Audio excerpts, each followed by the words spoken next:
Well, the Ark of the Covenant is fascinating because it's the most important ritual object that Judaism has ever had. The Ark of the Covenant is closer to being found today than in 25 centuries. It has been hunted beneath Jerusalem, guarded by a monk in Ethiopia, buried in the mountains, and even tracked by CYA psychics. The Temple Mount in Jerusalem has never been excavated, but an illegal construction project 20 years ago opened the door to some major discoveries. Now, a new scientific breakthrough may finally test the leading theory without moving a single stone. But before we ask where it is, we must ask something far stranger. What exactly was it? The Ark is first introduced scripturally in the book of Exodus, where God gives Moses instructions to build an ark for carrying the Ten Commandments. The first scientific search. It is April 2026, and for the first time in more than 2,500 years, the search for the Ark of the Covenant has become a scientific enterprise. A biblical archaeologist, equipped with a muon detector and a hypothesis, intends to test it without moving a single stone. Dr. Chris McKinney, Associate Professor of Biblical Archaeology at Lipscomb University in Tennessee, believes the answer to one of history's greatest mysteries lies directly beneath the ancient stones of Jerusalem. His leading theory places the Ark somewhere under the city of David, the archaeological site immediately south of the Temple Mount. The Ark has been missing since approximately 587 BCE, when the Babylonians sacked Jerusalem and destroyed the first temple. McKinney believes it was deliberately concealed, and he intends to test his theory using a muon detector. Muons are subatomic particles created when cosmic rays from deep space strike Earth's atmosphere. By placing muon detectors underground and measuring the flux of particles that pass through, scientists can identify cavities and voids. Early scans of the city of David have already revealed previously unknown subterranean openings. McKinney has anchored his search in three ancient traditions. The first, the Mount legend, holds that priests hid the Ark in underground chambers beneath the Temple Mount. The second, the Rock legend, describes the prophet Jeremiah hiding the Ark at a rocky location between two mountains near Jerusalem. The third, drawn from the book of 2nd Maccabees, places Jeremiah carrying the Ark to a cave on Mount Nebo. McKinney explored these theories in a documentary, Legends of the Lost Arks, released on April 7, 2026. Legends of the Lost Ark is a film that is documentary in nature, McKinney said. It's specifically investigative in that it is exploring the question of what happened to the Lost Ark, but specifically through the lens of what did the earliest sources that we have say happened to it. McKinney does not claim to have discovered the Ark for now, but he is excited and hopeful about what will come from new technologies that enable researchers to peer into the Earth without disturbing holy sites. For the first time in history, the search has moved beyond legend and into the realm of verifiable science. But before we can search for the Ark, we need to understand why people feared it in the first place. What the Ark was. To understand why the Ark of the Covenant has captivated the human imagination for more than 2.5 millennia, one must first understand what the object actually was. The biblical description is precise and remarkably detailed. The instructions for building the Ark appear in the book of Exodus, chapter 25, verses 10 through 22. According to the text, God himself delivered these specifications to Moses on Mount Sinai. The Ark was to be constructed from acacia wood. Its dimensions were exact, 2.5 cubits in length, 1.5 cubits in width, and 1.5 cubits in height. Using the standard ancient cubit of approximately 18 inches, this translates to roughly 3 3/4 feet long, 2 1/4 feet wide, and 2 1/4 feet high. It was to be overlaid with pure gold, both inside and out. A gold molding was wrapped around its perimeter. 4 gold rings were fitted at each corner, and poles of acacia wood, also overlaid with gold, were inserted into these rings. Critically, the poles were never to be removed, ensuring the Ark could be carried without any direct human contact. The most distinctive feature was its lid, known as the mercy seat or atonement cover. This lid was made of solid, pure gold. Upon this mercy seat, the craftsman fashioned 2 cherubim, also of hammered gold, positioned at opposite ends. They faced each other, their wings spread upward, overshadowing the mercy seat. This space between the wings, above the golden lid, and between the two angelic figures was understood to be the very throne of God. Inside the ark, according to the biblical record, were three objects of profound significance. The first was the testimony, the 2 stone tablets inscribed with the 10 commandments. The second was a golden jar containing a portion of the manna, the miraculous bread that sustained the Israelites during their 40 years in the wilderness. The third was Aaron's rod, which had miraculously budded and blossomed with almonds as a sign of divine approval. Throughout the biblical narrative, the ark is depicted as an active and terrifying force. In the second book of Samuel, chapter 6, King David transported the ark to Jerusalem. The ark was placed on a cart, and as the oxen stumbled, a man named Uzzah reached out his hand to steady it. The text records that the anger of the Lord burned against Uzzah, and God struck him down on the spot for his irreverence, and he died there beside the ark of God. The ark was also understood as a weapon of war. In the book of Joshua, the conquest of Jericho is achieved through the presence of the ark. Joshua chapter 6 describes how the priests carried the ark around the walls for 6 days. On the 7th day, they marched around the city 7 times. The priests blew their trumpets, the people shouted, and the walls collapsed. This brings us to a theory that emerged in January 2026. David Falk, an Egyptologist with a PhD from the University of Liverpool, proposed a radical interpretation of the ark's design. Falk argued that the ark was intentionally modeled on Egyptian ritual furniture. In ancient Egypt, sacred chests were decorated with uraeus cobras and winged goddesses like Nekhbet, symbols that created sacred space. Falk suggests that the Israelites, who had spent generations in Egypt, borrowed and reworked these designs. The ark resembled an Egyptian shrine, but with one difference. Egyptian shrines housed an idol, whereas the ark contained none. Its sacred space was above it, between the wings of the cherubim. Falk argues the ark was a deliberate theological rebuke to Egyptian religion, a statement that the God of Israel did not require a physical statue. As he wrote in Biblical Archaeology Review, the ark was constructed using a visual language that everyone knew 3,300 years ago, but is mostly lost to us today. Whether one accepts Falk's theory or not, it forces a reconsideration of the ark as more than merely a box, more of a throne for an invisible God, and a theological weapon aimed at the religious assumptions of the ancient world. And then, the ark disappears from the biblical record before the Babylonian destruction of Jerusalem. Ever since, the world has been searching for it. But of all the searches for the Ark of the Covenant, none is stranger than the one conducted by the Central Intelligence Agency. The government investigation. In the 1980s, as part of a secret Cold War program known as Project Sunstreak, the CIA and Defense Intelligence Agency employed remote viewers, people who claimed they could project their consciousness across vast distances. Remote viewing was defined as a psychic technique in which a viewer transcends time and space to perceive targets. The program emerged from Cold War fears that the Soviet Union was investing heavily in psychic research. The documents were declassified in August 2000 and resurfaced in 2025 and 2026. According to the record, on December 5, 1988, a remote viewer identified only as Remote Viewer number 32 participated in a 90-minute session. They were given coordinates and asked to describe what they perceived. The CIA document states that the viewer attained excellent sight contact and kept analytic overlay to a minimum. The session summary identifies the target as a container with another container inside. The object was fashioned of wood, gold, and silver. The viewer described it as coffin-shaped and decorated with seraphim, the 6-winged angelic beings from the book of Isaiah. The document even includes sketches showing winged figures on the corners of the object and what appear to be mummies lined up along a wall. The viewer placed the location somewhere in the Middle East. Individuals nearby appeared to be speaking Arabic, and surrounding structures suggested the presence of mosque domes. The object itself was said to be hidden underground in a dark, damp location. The most chilling claims concerned its protection. According to the viewer, the target was guarded by mysterious entities and could only be opened by those authorized to do so.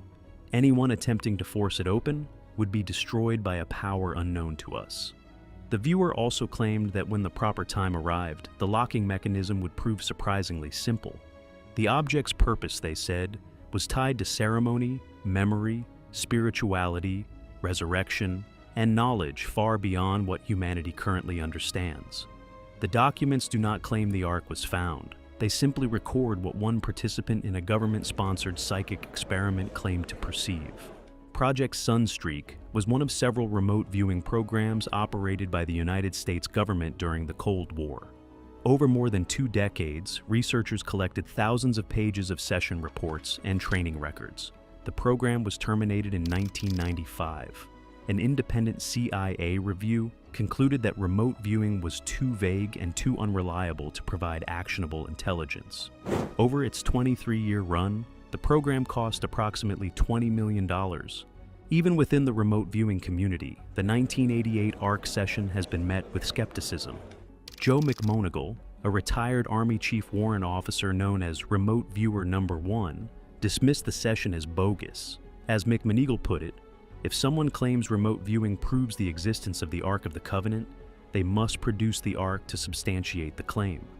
An Ark that even governments failed to find. So, where has humanity been looking all this time? The global hunt. The most institutionally embedded claim comes from the Ethiopian Orthodox Church. A long-standing religious legend describes how the Ark was brought to Ethiopia 3,000 years ago by Menelik, the son of the Queen of Sheba and King Solomon. The Ark is said to have been kept ever since in a chapel adjacent to the Church of Our Lady Mary of Zion in the ancient city of Axum.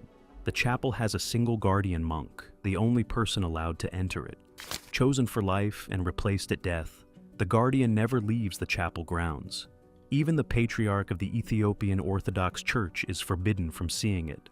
Skepticism remains strong. Professor Edward Uhlendorf, a scholar at the University of London, claimed he saw the chapel's Ark during World War II, and that it was merely a wooden box, a replica.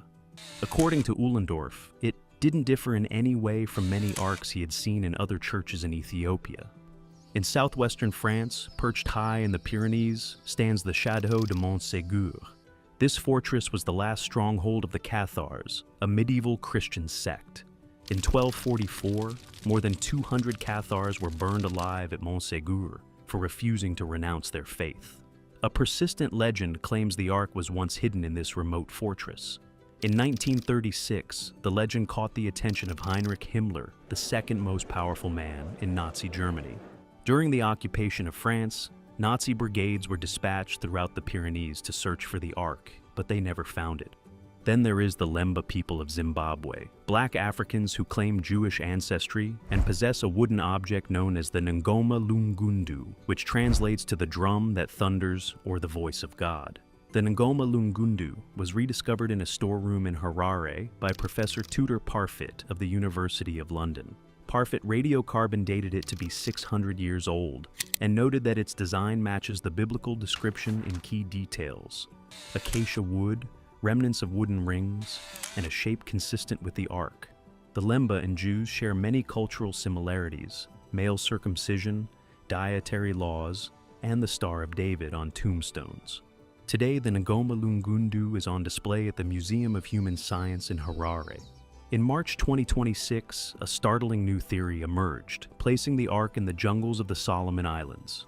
Among the Toabaida people on Malaita Island, a deeply rooted belief holds that they descend from the lost 10 tribes of Israel. At the heart of the claim is an extraordinary tradition. Ancient travelers carried the Ark across the Pacific by canoe on an approximate 8,000-mile journey some 2 millennia ago. A local religious movement, the All People's Prayer Assembly, teaches that the Ark remains hidden somewhere on the island. Most historians and archaeologists doubt the Ark could have traversed the Pacific, and no physical evidence links Malaita to an ancient Israelite presence. But while some search for the Ark through psychic visions, mountain caves, and African shrines, others turn to a very different tool. Instead of searching physical locations, they began searching the ancient texts themselves. What if we've been searching in the wrong places altogether because we've been reading the wrong accounts? The AI revelation. For For more than 2,000 years, the traditional Jewish and Christian understanding held that Moses wrote the first 5 books of the Old Testament: Genesis, Exodus, Leviticus, Numbers, and Deuteronomy. These books contain the foundational stories of creation, the flood, the exodus from Egypt, the giving of the law on Mount Sinai, and the instructions for building the Ark of the Covenant. If Moses wrote them, as Exodus chapter 24, verse 4, states, the Ark narrative came directly from the hand of the prophet who stood before God on the mountain. But in May 2026, a study published by an international team of researchers using artificial intelligence challenged this tradition. The research team, led by mathematician Shira Feigenbaum-Golovin of Duke University, brought together mathematicians, archaeologists, linguists, and computer scientists. Their goal was to apply modern data science to one of the oldest questions in biblical scholarship: who actually wrote the Bible? The team analyzed the first 9 books of the Hebrew Bible, combining linguistic analysis with a custom-developed AI model. The AI examined patterns in word usage, frequency, phrases, and sentence structures. These subtle fingerprints are invisible to the human eye, but emerge clearly when statistical models process thousands of lines of ancient text. In the end, the AI identified 3 distinct writing styles, each with distinct vocabulary, tone, and focus areas, suggesting that multiple authors and sources contributed to the books over time. The algorithm's findings aligned with academic judgment in 84% of cases. Although many chapters fit into one of the 3 identified categories, the team encountered a striking exception. The Ark narrative in Samuel did not match any of the identified styles. If the Ark story in Samuel was written by an author distinct from the priestly and Deuteronomistic sources, then the narrative of the Ark's power, its capture by the Philistines, and its return to Israel may represent a separate tradition, one later woven into the larger biblical tapestry. What does this mean for the search? If multiple authors wrote the Ark story over multiple centuries, then the biblical account may be a composite, a blending of different traditions, different memories, and perhaps different arcs. The story we have inherited may not be a single unified historical record, but a patchwork of competing narratives stitched together over time. And if multiple hands shape the Ark's description, then the object we are searching for may have been understood differently by different communities. Other researchers using different AI tools arrived at complementary findings. Researchers from the University of Groningen developed an AI tool named Enoch to analyze the Dead Sea Scrolls. Using Enoch, they determined the ages of the documents and found some might be older than previously thought. Instead of only a few scrolls dated to the 3rd century BCE, there are now more from this period, plus 1 or 2 dating to the late 4th century BCE. In some cases, the dates are 50 to a century older than previously assumed. The project began in 2010, when Feigenbaum-Golovin analyzed handwriting on pottery fragments dated to around 600 BCE. The findings offered valuable clues for dating Old Testament texts, leading to the formation of a multidisciplinary team that merged mathematical analysis with biblical scholarship. The question is no longer simply who wrote the Ark story, but what it means that multiple people wrote the story over multiple centuries. So, what can we actually verify historically? Where is the evidence that any of this, the Exodus, the Ark, the journey through the wilderness, actually happened? The historical reality. In August 2025, archaeologists at Tel Shiloh in the hill country of Ephraim announced a discovery. Dr. Scott Stripling, director of the excavations, identified the ruins of a monumental stone structure matching the dimensions and layout of the tabernacle, the portable sanctuary that, according to Exodus, housed the Ark. Stripling described a monumental Iron Age I building that matches the biblical descriptions of the tabernacle, oriented east to west, and divided in a 2-to-1 ratio, as described in Scripture. Inside, researchers documented a large internal wall separating the space into 2 sections, mirroring the division between the holy place and the Holy of Holies. Around the structure, the team unearthed more than 100,000 animal bones, primarily from sheep, goats, and cattle, with a remarkably high proportion from the right side.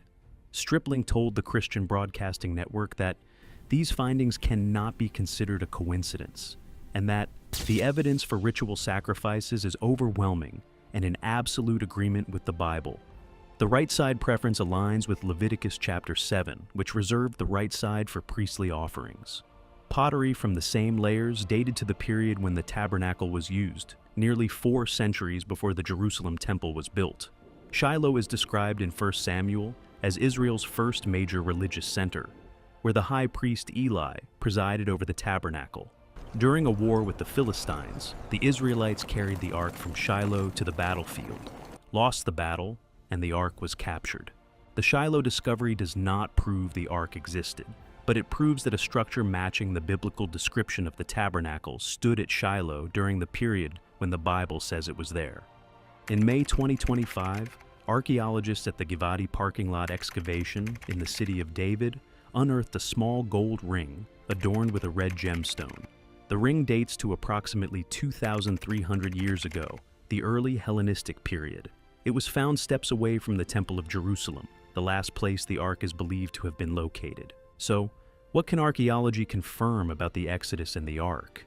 Excavations in the Nile Delta have revealed a large Semitic population from approximately 1650 to 1525 BCE. Bureaucratic records from Egypt confirm brickmaking by Semitic corvée labor. The biblical account of a Semitic population in Egypt subjected to forced labor is consistent with the archaeological record. All this evidence reassures that the world the ark came from actually existed. Still, there is no precise proof of the ark itself. Scholars have even raised the possibility that more than one ark may have existed, built at different times or used simultaneously, leaving open the question of which, if any, was the original. Archaeologists do not expect to find the ark. This is not because they believe it does not exist, but because the conditions for its preservation, if it were hidden deliberately, would make discovery extraordinarily unlikely. The enduring mystery. The Dome of the Rock stands at the center of the Temple Mount in Jerusalem. It was built in the late 7th century. Inside is the foundation stone. For Jews, this is the holiest site on earth, where the Holy of Holies of the first temple once stood, and where the Ark was said to rest. For Muslims, it is the noble rock from which Muhammad ascended to heaven. For Christians, it is the site of Abraham's sacrifice. The compound is Islam's third holiest site and Judaism's holiest place. It has been called the most contested piece of real estate on earth. In May 2026, Israeli archaeologists presented the first tiny artifacts unearthed in situ on the Temple Mount, conclusively dated to the time of the first temple over 2,600 years ago. The discoveries, made during limited scientific excavations conducted atop the Flashpoint site over the past decade, include olive pits, animal bones, and pottery fragments dating to the 8th to 6th centuries BCE. The excavations were carried out in rare cooperation with the Islamic Waqf, which manages the holy site. In January 2026, carbon dating confirmed that oak beams on the Temple Mount, timbers that once stood in Solomon's temple, are 2,860 years old, cut down around 880 BCE during the early First Temple period. One cypress beam dates to 630 BCE, just 50 years before Nebuchadnezzar raised the temple. These beams now lie exposed to the elements, covered only by a tattered blue tarp and surrounded by garbage. In February 2026, the 2,000-year-old pilgrimage road leading from the city of David to the Western Wall opened to the public after 2 decades of excavation. The 600-meter route was discovered more than 20 years ago by the Israel Antiquities Authority. Excavators found hundreds of artifacts, including cooking pots, oil lamps, bronze coins from the Great Revolt, and a Roman legionnaire's sword. The road was the main thoroughfare through which pilgrims ascended to the temple from the south. Then, on May 2026, archaeologists at the city of David unearthed a monumental moat measuring about 30 feet deep and nearly 100 feet wide, with perpendicular cliffs on each side. The moat, built more than 3,000 years ago, separated the southern residential region from the upper city in the north. The discovery confirms the biblical description of Jerusalem being split into 2 parts, as mentioned in the books of Kings and the books of Samuel. Days later, National Security Minister Itamar Ben-Gvir forced his way into the Al-Aqsa Mosque compound, to mark the anniversary of Israel's occupation of East Jerusalem. Footage showed Ben-Gvir raising the Israeli flag and dancing in front of the Dome of the Rock. An official from the Islamic Waqf reported that 620 Israeli occupiers stormed the mosque compound under police protection. The Arab League condemned the raid, warning against what it called a Jerusalem Judaization plan. Saudi Arabia condemned the provocative practices and called on the international community to halt violations of Islamic holy sites. The Palestinian Authority condemned the visit as a provocation. Jordan also condemned Ben-Gvir's actions. In June 2026, UNESCO passed a resolution submitted by Algeria, Egypt, Lebanon, Morocco, Oman, Qatar, and Sudan that critics said ignored Jewish ties to the Temple Mount. The United States, the United Kingdom, Germany, the Netherlands, Lithuania, and Estonia voted against. Israel suspended cooperation with UNESCO over the decision. The Ark vanished 2,500 years ago, but the ground beneath which it may still lie has become the most contested piece of territory on Earth. A muon detector can peer beneath the stones without disturbing them. AI can analyze ancient texts without touching a single scroll, but no technology can resolve the question that has haunted this search from the very beginning. If the Ark is ever found, will the world be ready for what it reveals? Or will the object that once united a people become the flashpoint that tears them apart? Thanks for watching. Now, check out the videos popping up on screen for more unbelievable stories.